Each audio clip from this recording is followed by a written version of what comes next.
أعوذ بالله من الشيطان الرجيم بسم الله الرحمن الرحيم الحمد لأهله والصلاة على أهلها واللعنة على أهلها.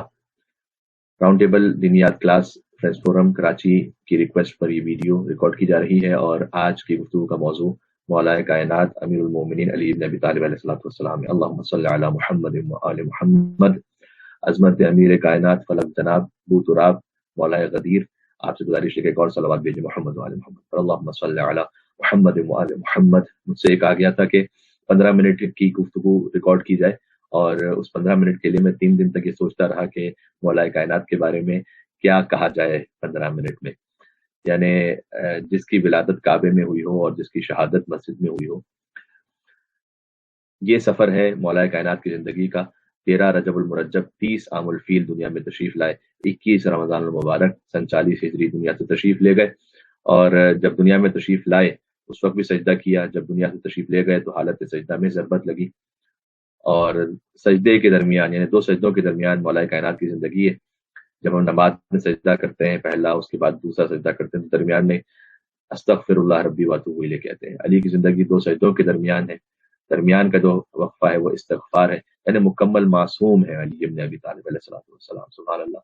اور 30 عام الفیل میں بچوں کے لیے گزارش کرتا ہوں کہ اس کا کیا مطلب ہے۔ 13 رجب المرجب 30 عام الفیل مولا کعبے میں تشریف لائے، یہاں وہاں سے کسی کو ادھر ادھر سے ملا، اور ہمیں امام بھی اپنا خدا کے گھر سے ملا۔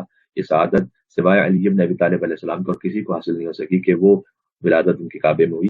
تو 30 عام الفیل، عام کہتے ہیں سال کو، اور فیل کہتے ہیں، عام یہ عین سے ہے، الف سے نہیں کہ جو کھانے والا عام ہوتا ہے، عام جیسے عام الحزن ہے۔ حضرت خدیجہ سلام اللہ علیہ کے لیے ہماری ویڈیو آپ تک پہنچی ہوگی، جسے رسول اللہ نے عام الحزن قرار دیا، یعنی غم کا سال، اس لیے کہ اسی سال حضرت خدیجہ رضی اللہ طالب السلام کی وفات ہوئی۔ اسی طریقے سے مولا کائنات عام الفیل 30 عام الفیل تشریف لائے۔ رسول اللہ صلی اللہ علیہ وسلم کی ولادت ہے یکم عام الفیل۔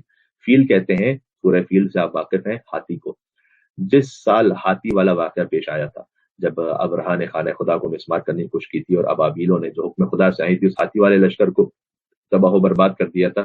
الم تر کیف فعل ربک باصحاب الفیل، سورہ فیل اسی مناسبت سے نازل ہوا ہے۔ تو وہ بڑا ہی ایک معروف واقعہ تھا عربوں میں۔ اس سال سے انہوں نے گننا شروع کر دیا کہ ہاتھی والا واقعہ، اس کا پہلا سال، دوسرا سال، تیسرا سال، اسی عام الفیل یکم عام الفیل میں رسول اللہ صلی اللہ علیہ وسلم کی ولادت ہے۔ اس کے 30 سال گزرنے کے بعد مولا علی مرتضیٰ علیہ السلام کی ولادت ہے، یعنی مولا علی علیہ السلام رسول اللہ سے 30 سال چھوٹے تھے۔ اس لیے مولا علی علیہ السلام کی زیارت میں یہ جملہ موجود ہے، کتاب الکافی میں ہے زیارت کے، السلام علیک یا آیت اللہ العظمی، اے آیت اللہ العظمی، یعنی اللہ کی سب سے بڑی نشانی آپ پر سلام ہو۔ اور خود مولا کائنات کان امیر المومنین یقول، اس طرح سے تعبیر ہے کہ امیر المومنین اکثر خود کہا کرتے تھے کہ ما للہ آیت اکبر منی، کہ اللہ کی کوئی آیت یعنی کوئی نشانی مجھ سے زیادہ بڑی ہے ہی نہیں۔ اور پھر فرماتے تھے کہ ولا للہ من نبأ اعظم منی، اور اللہ کی کوئی خبر ایسی ہے ہی نہیں کہ جو مجھ سے زیادہ عظیم ہو، سبحان اللہ۔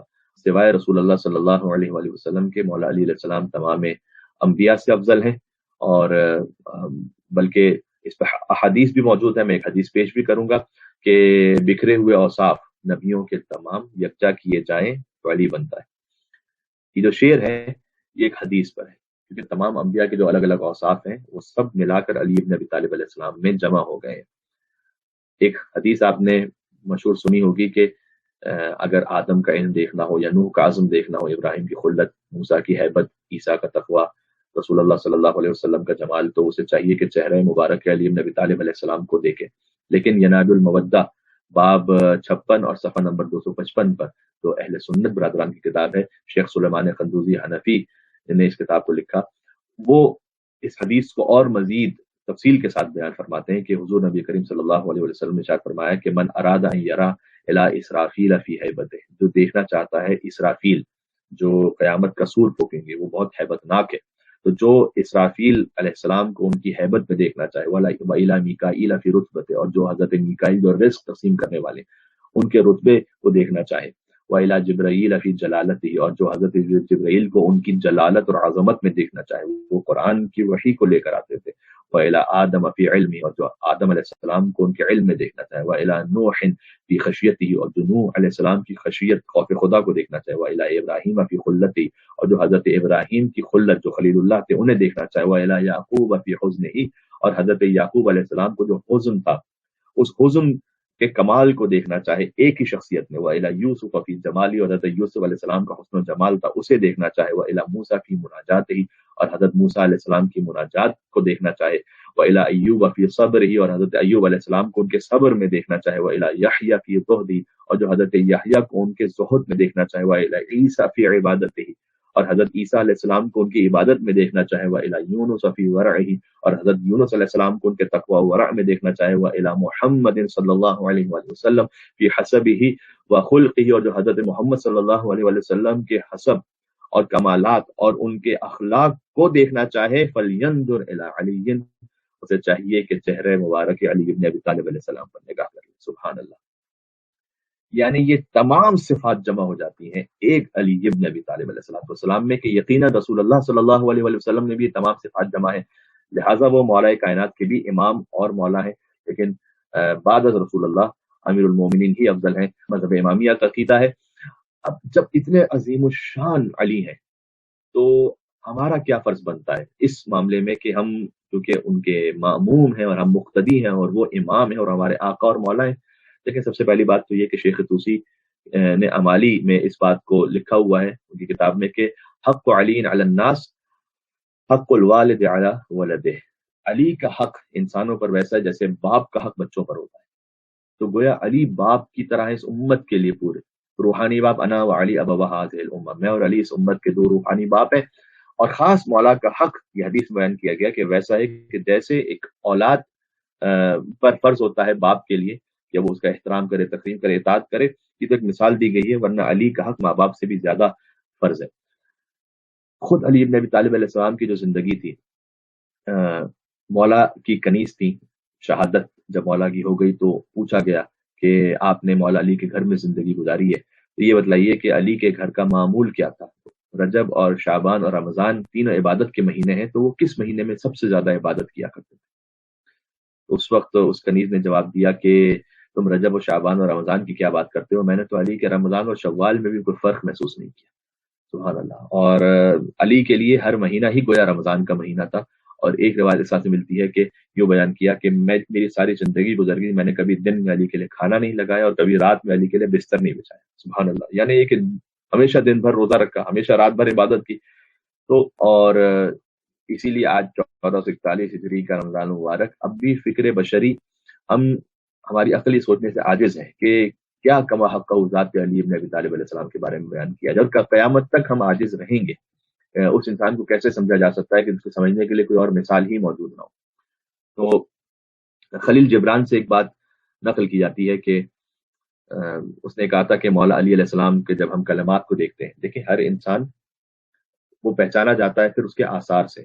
غالب کو آپ پہچانتے ہیں ان کے اشعار سے، شیکسپیئر کو پہچانتے ہیں ان کے ناول سے، البتہ یہ تو دنیاوی مثالیں۔ تو مولا علی علیہ السلام کی شناخت کا ایک طریقہ جتنا ہمارے لیے بس میں ممکن ہے وہ یہ ہے کہ ان کے کلمات کو دیکھا جائے تو 10,000 سے زیادہ کلمات اختصار ہیں مولا علی علیہ السلام کی، یعنی شارٹ سینٹینس۔ نہج البلاغہ میں تو فقط 480 آئے ہیں، لیکن کل ملا کر 10,000 سے زیادہ کلمات ہیں۔ سبحان اللہ۔ اور 500 سے زیادہ دعائیں وارد ہوئی ہیں، دعائے کمیل ہے، دعائے صبا ہے، مناجات شعبانیہ ہے۔ جب بظاہر خلیل جبران نے ان سب باتوں کو دیکھا تو مولا علی علیہ السلام کے جو کلام کی نورانیت تھی اور ان کی شخصیت کی جو عظمت تھی، تو اس نے یہ کہا کہ علی اپنے زمانے سے بہت آگے تھے۔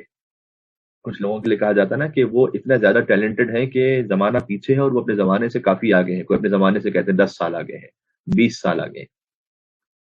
تو اس نے یہ کہا کہ مولا علی علیہ السلام اپنے زمانے سے بہت آگے تھے، لیکن اس کے بعد ایک لطیف جملہ لکھا اور کہا کہ علی جس زمانے میں بھی آتے، یعنی اگر آج بھی آتے 2020 میں، آج بھی اگر مولا علی علیہ السلام کا وجود اثر و ظاہری حیثیت میں ہمارے سامنے ہوتا، تب بھی ساری دنیا یہی کہہ رہی ہوتی کہ علی اپنے زمانے سے بہت آگے، اس لیے کہ علی بن ابی طالب علیہ السلام کی شخصیت کو کسی ایک زمانے میں، کسی ایک مقام پر، ٹائم سپیس میں مقید نہیں کیا جا سکتا۔ علی زمان و مکان سے ماورا ہستی۔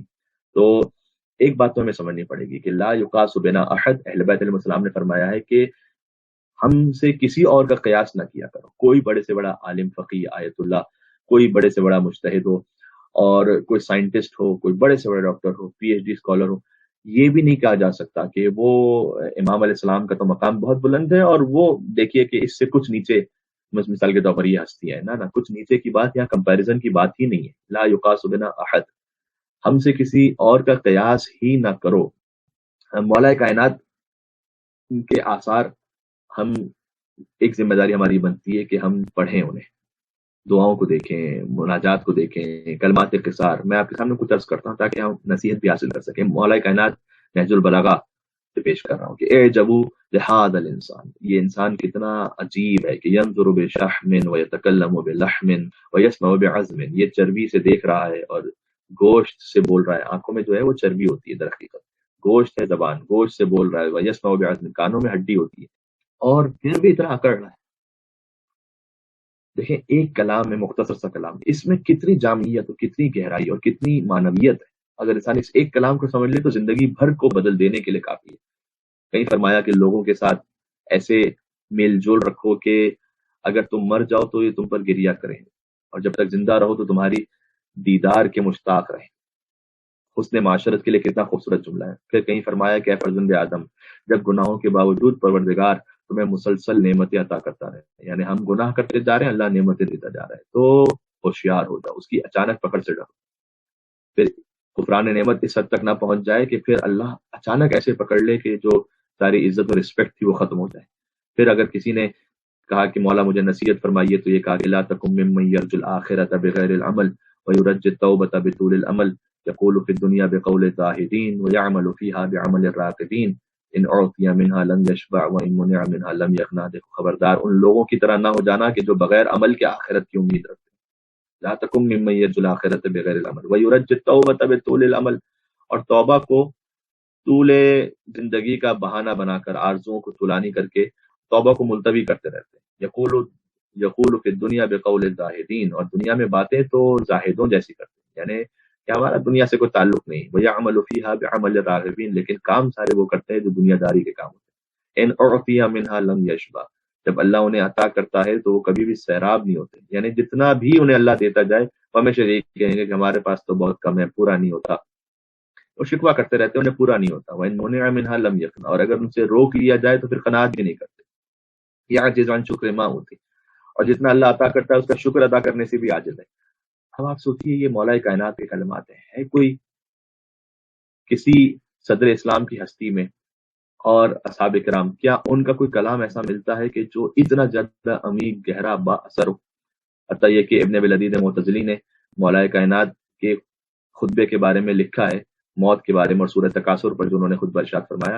ابن ابی العدید معتزلی سنی عالم ہے، شرح نہج البلاغہ لکھی ہے کہ میں نے واللہ لقد قرأت هذه الخطبہ الف مرہ، اس طرح کی تعبیر ہے کہ خدا کی قسم میں نے اس خطبے کو 1000 مرتبہ پڑھا ہے. سبحان اللہ. شاید ہم نے مولا کائنات کے کلام میں سے کتنے تو ایک دفعہ بھی نہیں پڑھے، اور قرآن بھی 1000 دفعہ نہیں پڑھا، لیکن کچھ ہیں کہ جو مولا علی سے اتنا استفادہ کرتے ہیں اور کہتے ہیں کہ میں نے 1000 مرتبہ مولا علی علیہ السلام کے اس خطبے کو پڑھا ہے. تو یہ ہے شان علی بن ابی طالب. اب ایک اور بات ہے، آپ کو ہو سکتا ہے کہ کچھ علماء ایسے نظر آ جائیں جن کی کوٹیشنز بڑی اچھی ہوتی ہیں، بڑی ہارٹ ٹچنگ ہوتی ہیں. تو اگر کوئی ادیب ہے، کوئی مفکر ہے، کوئی عالم ہے، تو وہ اتنا بڑا میدان جنگ کا بہادر نہیں ہوتا معمولی، کیونکہ میدان جنگ کی جو کام ہے وہ جنرلز اور آرمی کے ہوتے ہیں. لیکن کیا شان علی بن ابی طالب کی کہ باب مدینۃ العلم بھی علی بن ابی طالب ہیں، اور میدان جنگ کا شجاع اور بہادر، ایسا کہ بڑے بڑے دشمنوں نے یہ کہا کہ علی کے مقابلے میں میدان جنگ سے فرار کر جانا بزدلی کی دلیل ہی نہیں ہے. یعنی اگر کوئی علی کے مقابلے میں بھاگ جائے تو ٹھیک ہے، حق ہے کہ بھاگ جائے، اس کو بزدل نہیں کہا جا سکتا، اس لیے کہ اس شجاعت کا نام ہے. وہ شجاعت علی بن ابی طالب علیہ السلام میں موجود تھی. شجاعتہ وجودہ، ان کا پورا وجود شجاعت سے تھا. تو علم بھی اس مقام پر ہے، شجاعت بھی اس مقام پر ہے. میں دلچسپ بات آپ سے عرض کرتا ہوں، رسول اللہ کے زمانے میں صلی اللہ علیہ وسلم آرمی رینکس نہیں ہوتے تھے. یعنی آج جیسے ہوتا ہے نا کہ کوئی بریگیڈیئر ہے، کوئی جنرل ہے، کوئی میجر جنرل ہے، اس طرح کے رینکس ہوتے ہیں آرمی میں، جس سے پتہ چل جاتا ہے کہ ان کی کیا پوسٹ ہے. تو رسول اللہ کے زمانے میں تو آرمی میں اس طرح سے پوسٹ نہیں ہوتے تھے کہ سپاہی ہو، میجر ہو، کرنل ہو، اس طرح سے. تو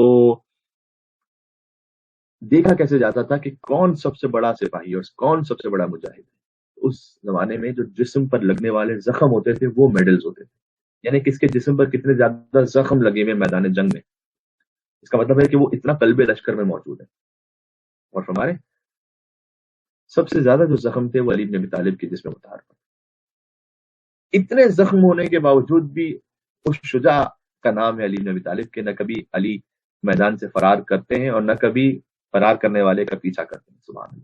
میدان جنگ میں بھی جو آداب اور اخلاق کی اتنی رعایت کرے اسے علی بن ابی طالب کہتے ہیں.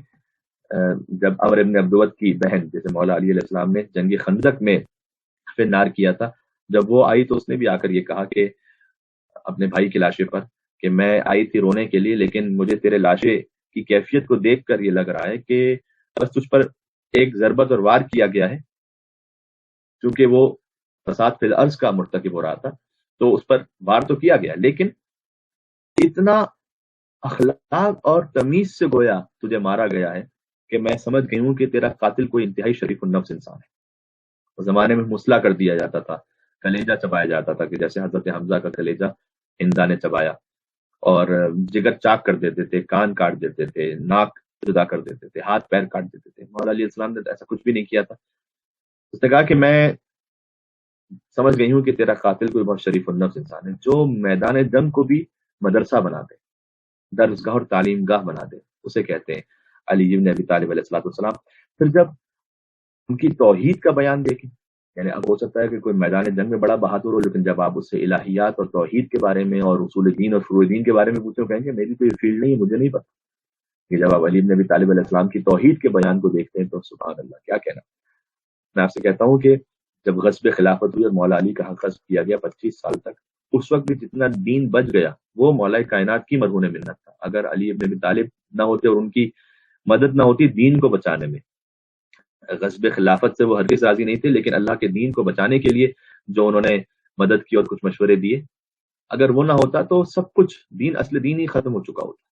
اور جو مثال کے طور پر ایک واقعہ ہے، لوگ دور دراز سے آتے تھے، انہیں تو نہیں پتا کون ہے خلیفۃ الرسول، کون ہے برحق خلیفہ، انہوں نے تو کبھی دیکھا بھی نہیں ہوتا تھا، نہ رسول اللہ کو دیکھا ہوتا تھا، اور کئی دفعہ تو مسلمان بھی نہیں ہوتے تھے، اصل ان کو پتہ ہی نہیں ہے، اور ان کو اتنا اس وقت ان کے لیے اتنا اہم بھی نہیں ہوتا تھا کہ میں یہ جانوں کہ اصل خلیفہ رسول کون ہے. وہ آتے تھے اپنا سوال لے کر تو چلے جاتے تھے.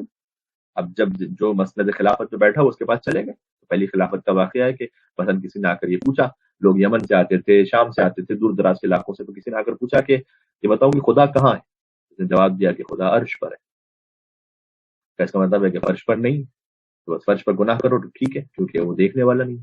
خدا عرش پر ہے، کیا فرش پر نہیں؟ اب یہ ایک ایسا سوال تھا کہ جس سے وہ حیرت زدہ ہو گیا کہ اب کیا جواب دیا.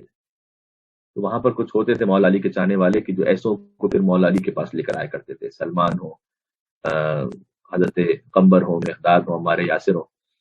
تو وہ لے آئے مولا علی علیہ السلام کے پاس.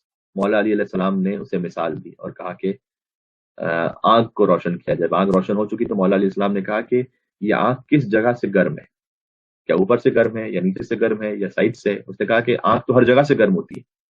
مولا علیہ السلام نے کہا کہ بس جس طریقے سے یہ گرمی مکمل آنکھ کا احاطہ کیے ہوئے، خداوند عالم اس پوری کائنات اور نظام کا احاطہ کیے ہوئے، اس کے لیے یہ نہیں کہا جا سکتا کہ کہاں ہے، وہاں ہے یا یہاں ہے، نہیں، محیط ہے اللہ سبحانہ و تعالیٰ. سبحان اللہ. اور یہ بھی سمجھانے کے لیے امام نے فرمایا. اس کے بعد آگے خود کہا کہ تیرا سوال صحیح نہیں ہے، اس لیے کہ ان اللہ عین العین فلا عین له. سبحان اللہ. کہ اللہ تو خود اس سمت کا خلق کرنے والا ہے، جو ڈائریکشن ہے، جو عرش ہے، جو فرش ہے، اس سب کا خلق کرنے والا کون ہے؟ اللہ ہے نا. تو اللہ کے بارے میں پوچھنا کہ وہ کہاں ہے، خود اس کہاں کا خلق کرنے والا ہی اللہ ہے. فلا عین له، تو بس اس کے لیے وہ کہاں کا سوال ہی صحیح نہیں ہے کہ وہ کہاں ہے. اور ہمارے یہاں تو اس خاطر ہے کہ ایک بڑی خوبصورت بات ہے ابن ابی العدید متوی نے شرح نہج البلاغہ میں ریفرنس کے ساتھ بات کروں، جلد نمبر 6 میں لکھا ہے کہ ان التوحید والعدل والمباحث الالہیہ، توحید ہے، عدل ہے، جتنے بھی الہی مباحث ہیں، یعنی خدا کے بارے میں اور قرآن کے بارے میں اور قیامت کے بارے میں جتنے بھی الہی مباحث ہیں، ما عرفت الا من کلام ھذا الرجل، مجھے یہ مباحث سمجھ میں نہیں آئے مگر یہ کہ اس رجل کے کلام سے، یعنی علی نبی طالب علیہ السلام کے کلام سے. وَأَمَّا کلام و غیرہ من اکابر صحابہ، لیکن جو علی کے علاوہ اور بڑے بزرگان صحابہ کا کلام ہے، لم یتضمن شیئا اصلا، ان کے کلام میں اس قسم کی کوئی چیز ہی نہیں ہے، شیئا کچھ بھی نہیں ہے، اصلا سرے سے ہے ہی نہیں کہ وہ بتا سکیں گے خدا کے بارے میں، معرفت خدا، دعاؤں کو بتا سکیں اور الہی مباحث کے بارے میں ذکر کر سکیں، قضاء و قدر کی بحث ہے، عدالت الہی کی بحث کا ان کے کلام میں سرے سے لم یتضمن کچھ ہے ہی نہیں، شیئا اصلا، اصلا کچھ نہیں ہے. ولا کانوا یتصورون، اور وہ ہے اس لیے نہیں کہ ان کے تصور میں ہی یہ باتیں نہیں آ سکتی. یہ میں نہیں کہہ رہا، یہ ایک سنی عالم جلد نمبر 6 شرح نہج البلاغہ میں اس بات کو کہہ رہے ہیں. تو جامع الصفات ہستی ہیں علی ابن ابی طالب کی، یعنی میدان جنگ کا مجاہد بھی ہے، میدان بیان توحید کا سب سے بڑا مبین اور سب سے بڑا مبلغ بھی ہے علی ابن ابی طالب علیہ السلام، علم کے دروازہ بھی ہیں، یتیموں کی کفالت کرنے والے بھی ہیں۔ کوفہ میں جو یتیم بچے ہوتے تھے انہیں دیکھ کر دوسرے فخر کیا کرتے تھے کہ تمہارے لیے تو فخر ہے کہ تمہارا بابا علی ابن ابی طالب ہے گویا، تو وہ حسرت کرتے تھے کہ کاش ماں پرورش کرنے والا بھی علی ابن ابی طالب ہوتا، تو جن کے بچے موجود تھے جن کے ماں باپ، وہ فخر کرتے تھے۔ اور فرمایا اس لیے بہت ضروری ہے کہ بعد وفات رسول جو خلیفہ منصوص من اللہ ہوں، جنہیں اللہ سبحانہ و تعالیٰ نے معین کیا ہو، انہیں منتخب کیا جائے جو علی ابن ابی طالب ہے۔ فقط یہ ایک ظاہری اور جذباتی نعرہ نہیں ہے، بلکہ حقیقی توحید اور حقیقی رسالت اور حقیقی امامت اور حقیقی قیامت کو جو پہچاننا چاہتا ہے اسے چاہیے کہ وہ مولا علی علیہ السلام سے اپنے آپ کو متمسک رکھے۔ دیکھیں، اور یہ بات بھی ہے، میں اس پہ بھی ایک جملہ کہہ ہی دوں کہ شیعہ سنی کتابوں میں مثلا چھوٹی چھوٹی باتیں رسول اللہ نے بیان تو فرما دی، سوال یہ ہے کہ کیا مولا علی کی امامت یا کسی کی بھی امامت چلے؟ آپ یہ کہتے ہیں کہ مولا علی اگر بعد وفات رسول خلیفہ بلا فصل نہ ہو تو کیا اس بارے میں کچھ نہیں بیان فرمایا؟ یہ کیسے ہو سکتا ہے؟ یعنی رسول نے یہ بیان فرمایا کہ استاق تو عرضن والا تستاق طولا، دیکھو جب مسواک کرنا تو عرض میں کرنا، طول میں نہ کرنا، ٹھیک ہے، یعنی ورٹیکل نہ کرنا، ہاریزونٹل کرنا۔ بیت الخلاء جانے کی دعا ارشاد فرمائی، جب بیت الخلاء پہنچو تو یہ کہو کہ پروردگار تیرا شکر ہے کہ جو میرے جسم کے لیے نقصان دہ تھا تو نے میرے جسم سے باہر نکال دیا، مجھے طہارت کی توفیق عطا فرمائی۔ جب پانی کو دیکھو جس سے طہارت کرنی ہو، پانی کو دیکھ کر یہ دعا کرو، طہارت کر چکے ہو تو یہ دعا کرو۔ جب بیت الخلاء جاؤ تو معروف قول کے مطابق ہے کہ پہلے بایاں قدم اندر رکھو، جب نکل رہے ہو تو پہلے دایاں قدم باہر رکھو۔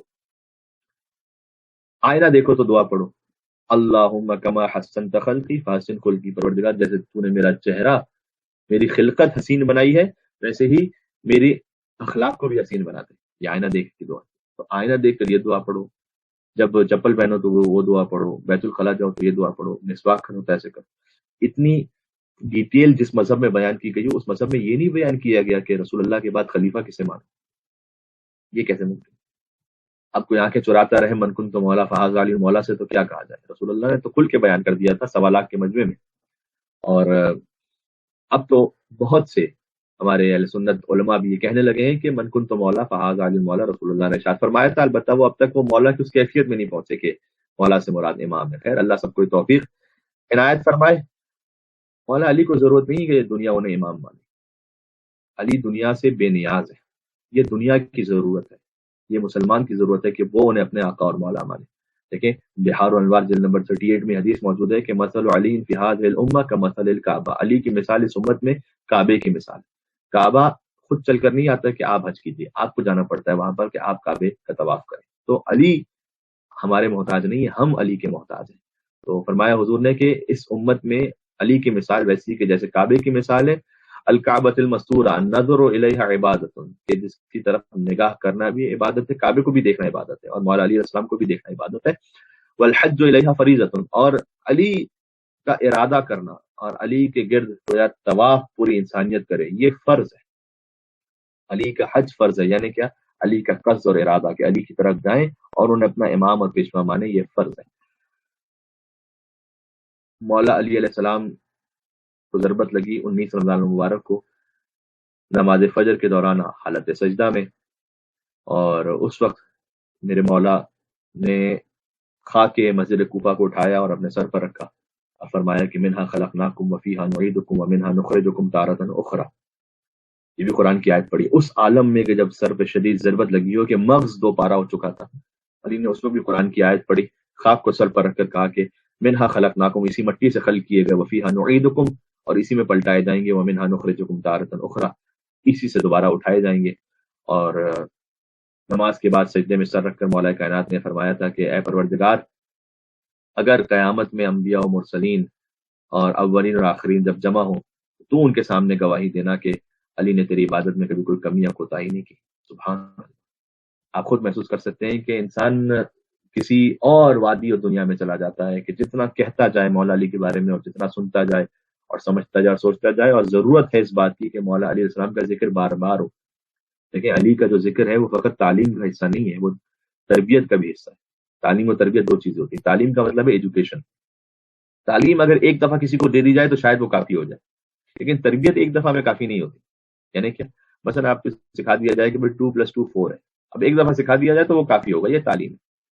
لیکن تربیت، زندگی کیسے گزارنی ہے، آداب کیا ہیں، سونا اٹھنا بیٹھنا چلنا پھرنا، حقوق اللہ حقوق العباد، ذکر علی ابن ابی طالب علیہ السلام تربیت کا حصہ ہے اور اہم ترین تربیت ہے. علی فقط تعلیم نہیں کہ ایک دفعہ کہہ دیا جائے تو کافی ہے، نہیں، بار بار بار بار ریپیٹ کرنا پڑے گا تاکہ زندگیوں کا حصہ بن سکے. ذکر علی ابن ابی طالب ہماری تربیت کا حصہ ہے. اور یہ فقط میں نہیں کہہ رہا، جابر ابن عبداللہ انصاری مدینہ کی گلیوں میں پھرا کرتے تھے. ملا یحضر الفقیر شیخ صدوق نے اس حدیث کو اپنی کتاب میں لکھا ہے کہ ادبوا اولادکم علی حب علی ابن ابی طالب، کہ اے مدینہ والوں اپنی اولاد کو علی ابن ابی طالب علیہ السلام کی محبت پر تربیت کرو. وہ تربیت یعنی نماز سکھانی ہے، مولا علی علیہ السلام کی محبت کے ساتھ سکھاؤ. روزہ بتلانا ہے، مولا علیہ السلام کی محبت کے ساتھ بتلاؤ. صلہ رحمی سکھانی ہے، مولا علی علیہ السلام کی محبت کے ساتھ ان کے آداب ان کے طریقہ کار کے مطابق سکھاؤ. تو یہ شخصیت ہے مولا کائنات کی. 21 رمضان المبارک کو شہادت ہوئی، رات ہی میں مولا کو دفن کر دیا گیا تھا ان کی وصیت کے مطابق. اور یہ بھی مظلومیت علی ہے. زیارت میں یہ بھی ہے کہ السلام علیکم یا اول مظلوم، اے سب سے بڑے کائنات کے مظلوم آپ پر سلام. کو دفن کیا جائے اس لیے کہ خوارج دشمنان علی انہوں نے یہ کہا ہوا تھا کہ اگر ہمیں پتہ چل جائے کہ علی کی قبر کہاں ہے تو ہم لاشیں کو نکالیں گے اور بے حرمتی کریں گے، نعوذ باللہ من ذالک. لہٰذا چھٹے امام کے زمانے تک مولا علیہ السلام کی قبر کا صرف خاص اصحاب با وفا کو اور مولا علی علیہ السلام کی نسل ان کی اولاد کو پتا تھا فقط. پھر ایک روایت ملتی ہے کہ امام صادق علیہ السلام نے صفوان جمال، جن سے وہی زیارت عاشورہ کے بعد کی دعا القمہ جسے کہتے ہیں، انہی سے روایت انہیں بتلایا کہ مولا علی کی قبر کہاں ہے. ہارون رشید کے ساتھ ایک واقعہ پیش آیا کہ اس نے جب ہرن کا شکار کرنے کے لیے کچھ کتوں کو چھوڑا تو وہ ایک بلندی پر، مولا علیہ السلام کی قبر بلندی پر ہے، تو وہاں پہنچ کر رک جاتے تھے کیونکہ نجف کا شہر خود بلندی پر ہے. تو وہاں پہنچ کر آگے نہیں بڑھتے تھے. ہرن سامنے ہوتا تھا تب بھی شکار نہیں کرتے. اسے بڑا تعجب ہوا کہ یہ کیا معاملہ ہے. اور پھر اس نے کہا کہ کوفہ میں کوئی بہت ہی بزرگ ہستی ہو تو اس سے پوچھو. اور پھر ایک بہت بزرگ نے یہ بتایا کہ یہاں علی بن ابی طالب علیہ السلام کی قبر مطہر ہے. تو اس وقت پھر مولا علی علیہ السلام کی خبر عام افراد کو پتہ چلی. ہم دعا گو ہیں پروردگار عالم سے کہ وہ دنیا میں ہمیں زیارت مولا علی اور آخرت میں شفاعت علی بن ابی طالب علیہ السلام نصیب فرمائے. ایک سورہ فاتحہ کی التماس ہے اس قوم کے محسن اور بہت سارے بچوں کو پڑھانے والے اور تعلیم اور تربیت کرنے والے جناب مرحوم غلام علی پنجوانی صاحب کے جو راؤنڈ ٹیبل دینیات کلاس کے بانیوں میں سے تھے، آپ سے ان کے لیے ایک فاتحہ کی گزارش ہے.